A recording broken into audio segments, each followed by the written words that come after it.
Okay. Hey guys, welcome back to European Exotic Center. This is a 2010 Audi R8 V10, and this one is fitted with a gated 6-speed manual transmission. The R8 has been out for over a decade now and has always been one of the more popular supercars, I would say, but also one of the more attainable and I guess daily drivable supercars as well. I think the R8 had a pretty big impact culturally. Tony Stark drove an R8, and it's just always been a very popular, prominent supercar. So let's take it out for a drive. Let's do this. Agreed. Exhaust valves are open. Sport suspension. Engaged. Engaged. Pushing P mode engaged. P pushing. Go ahead, racer. Show them what you've got.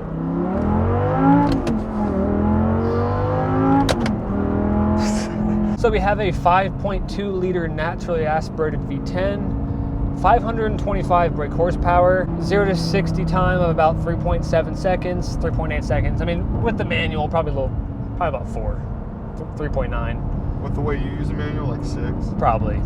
Shares its platform with Lamborghini, and more specifically the Lamborghini Gallardo. Same engine, same transmission, same sound. The only difference with the R8 that I've actually preferred over the Lambos is that it's definitely more spacious inside. If you're a taller person, it's definitely better to have the R8. You have a lot more headroom in here. It's much more of like a sort of bubbly cabin.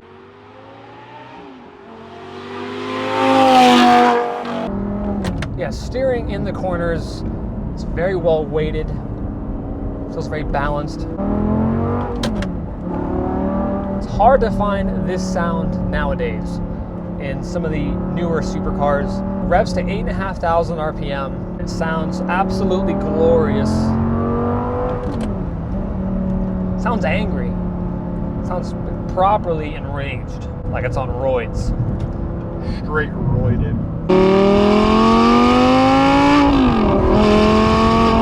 Stock exhaust on the V10 R8s sound great. The V8 R8, I think it sounds quite good for the V8. This, more of a screamer.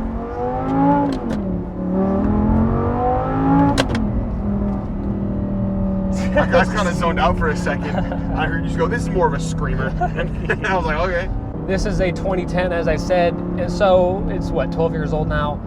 I know basic math. One thing that's quite refreshing with the first gen Audi R8, they are just quite old school compared to everything now. Everything now is such crazy tech and performance, hybrid systems that are just insanely fast, kind of robotic steering.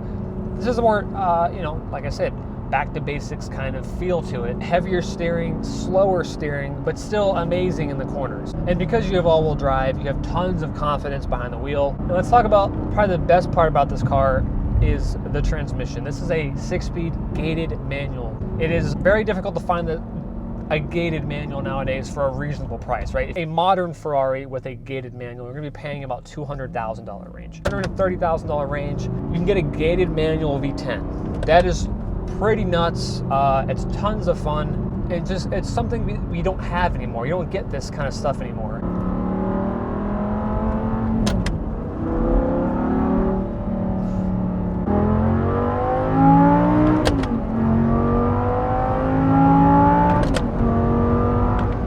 Clutch is super light. It's kind of a surprise to me. I mean, I know it's an Audi, so it's not a Countach, and it's as easy to drive as my old Volkswagen GTI.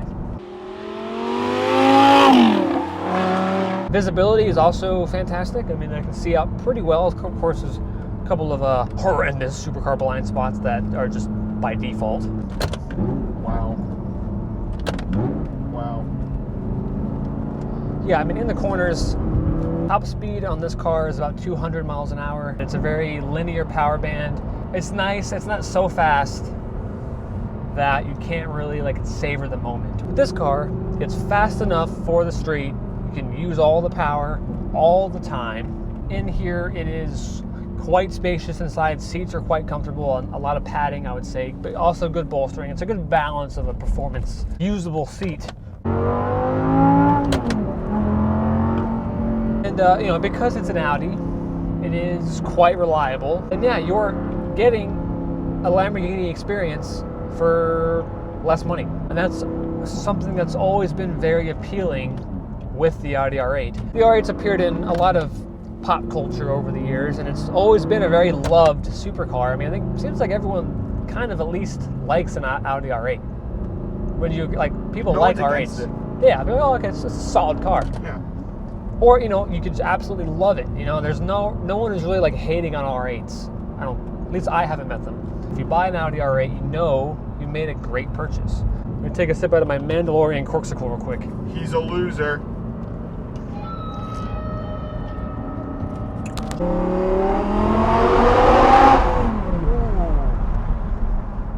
Nice. I'm just keeping it in fourth right now, just 4,000 RPM, just enjoying the noise and the sensations, taking it all in.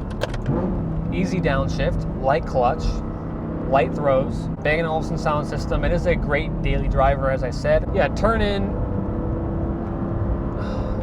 it's immediate.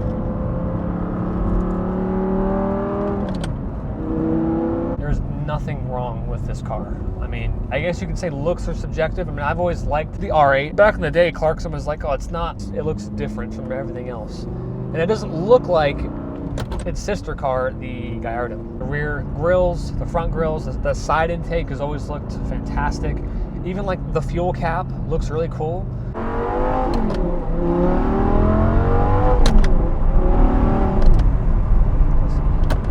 When the R8 came out, it really was a sort of stepping stone in the sort of usable supercar category. It was one of the first true supercars where you could drive it every day.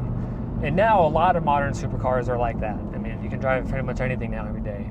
From a daily aspect, it kind of paved the way for what we have today. Thank you guys for watching. If you liked the video, give it a thumbs up. This car is for sale here at European Exotic Center. You can check out our website, europeanexoticcenter.com, to view all the photos of this vehicle. I'll see you guys in the next one.